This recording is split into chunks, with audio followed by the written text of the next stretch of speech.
مجھے اس بات پہ پچھتاوا ضرور ہے کہ ہم ایک ایسے کلچر میں رہتے ہیں جہاں پہ ہم پرائیویٹ کانورسیشنز کو ریکارڈ کرنا، لیک کرنا اور ڈسکس کرنا صحیح سمجھتے ہیں۔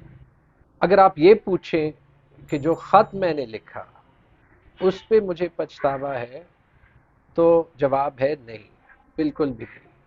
اگر مجھے اس کی قیمت بھی دینی پڑے، اور وہ اس لیے کہ میں بالکل دل سے آپ کو کہتا ہوں اس خط میں دیکھ لیں اور کوئی ایک چیز بتا دیں جو کہ غلط لکھی ہے۔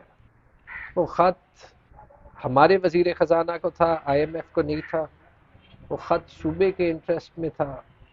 اس خط کو عمل نہ کرتے ہوئے وفاقی حکومت نے اپنی پوزیشن بھی کمزور کی اور صوبے کو بھی محروم کیا۔ اور آج جو میں نے اس خط میں لکھا تھا کہ حالات ہوں گے، وہی حالات۔ اور اسی لیے جب میں وہ خط لکھ رہا تھا تو میں نے بہت سوچ سمجھ کے لکھا، حالانکہ میں نے ایسے خط اپنے بھی گورنمنٹ میں 10 بار لکھے تھے، لیکن میں چاہ رہا تھا کہ صوبے کا پوائنٹ آف ویو جو ہے وہ چلا جائے، اور اس میں ہمارے ملک کو یا جتنی بھی ہماری وفاقی حکومت سے ایشوز ہوں کہ وہ آئی ایم ایف کی ڈیل کو کوئی ایشو نہ ہو۔